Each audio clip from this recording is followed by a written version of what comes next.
दिवाली पर चीनी सामान का बहिष्कार। भारतीयों के ऐलान से चीन को लगी मिर्ची।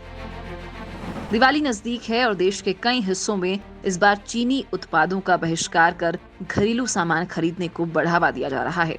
चीनी पटाखों के साथ चीन के उत्पादों के बॉयकॉट से चीन बुरी तरह बौखला गया है। भारत चीन सीमा विवाद का असर चीन के सस्ते उत्पादों की बिक्री पर भी पड़ रहा है।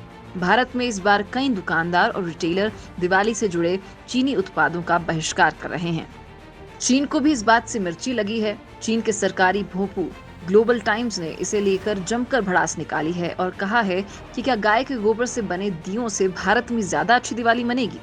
ग्लोबल टाइम्स ने लिखा है कि भारत चीन के संबंध इस साल बुरे दौर से गुजर रहे हैं और इस बात को आसानी से समझा जा सकता है कि हर बार की तुलना में इस बार चीन के सामान का ज्यादा बड़े पैमाने पर बहिष्कार हो रहा है। अखबार ने दावा किया है कि इससे चीनी कारोबारियों से ज्यादा भारतीयों को ही नुकसान होगा। इससे गरीब भारतीयों के लिए दिवाली मनाना मुश्किल हो जाएगा। अखबार ने कुछ रिपोर्ट्स का भी जिक्र किया है जिसमें कहा गया है कि इस दिवाली सीजन में जयपुर के व्यापारियों ने चीनी लाइट्स और साजो सामान की वस्तुएं नहीं बेचने का फैसला किया है। साथ ही भारतीय उपभोक्ता भी भारत में बने सामान पर ज्यादा पैसा खर्च करने के लिए भी तैयार हैं। चीन का दावा 400 अरब का होगा नुकसान।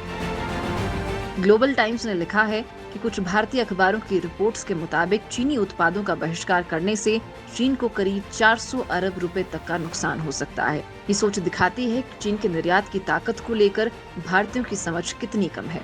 ग्लोबल टाइम्स ने लिखा है, भारत में दिवाली एक प्रमुख त्योहार है, लेकिन चीन की छोटी वस्तुओं के निर्यात में भारत की हिस्सेदारी बहुत कम है।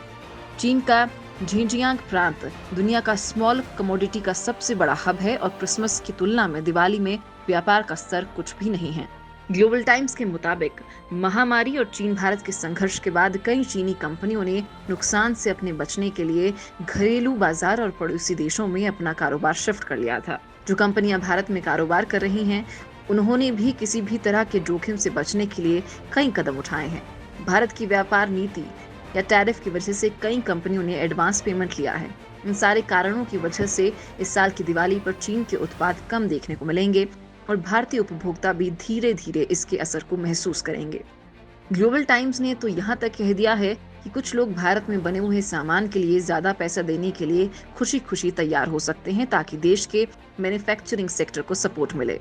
हालांकि कई उपभोक्ता इस स्थिति में नहीं होंगे और उन्हें खराब लाइट से ही काम चलाना पड़ेगा। अखबार ने तंज कसते हुए लिखा है कि चीन के आधुनिक उत्पादों के बहिष्कार की कीमत के तौर पर कई भारतीयों को पुराने जमाने के दियों से ही काम चलाना होगा। साथ ही धमकी भरे अंदाज में कहा कि भारत में चीनी उत्पाद हमेशा से ही निशाने पर रहे हैं, लेकिन एक बात याद रखनी चाहिए कि चीन भारत का व्यापार पारस्परिक हितों और फायदे पर निर्भर है। अगर द्विपक्षीय संबंधों को कोई नुकसान पहुंचता है तो इसका असर इंडस्ट्रियल चेन और उपभोक्ता बाजार पर भी पड़ेगा। चीनी निर्यातक जाहिर तौर पर परेशान होंगे, लेकिन भारतीय उपभोक्ताओं के हितों को भी नुकसान पहुंचेगा। अगर भारत चीनी सामानों को मेड इन इंडिया प्रोडक्ट से रिप्लेस करना चाहता है तो उसे आधुनिक उत्पाद बनाने पर मेहनत करनी चाहिए, ताकि पुराने जमाने के दिए इस्तेमाल करने पर जोर डालना चाहिए। हालांकि चीन जिन मिट्टी के दियों की आलोचना कर रहा है वो बेहद खूबसूरत लगते हैं। अयोध्या में श्री राम के 14 सालों के वनवास से लौटने पर भी अयोध्या वासियों ने दिए ही जलाए थे।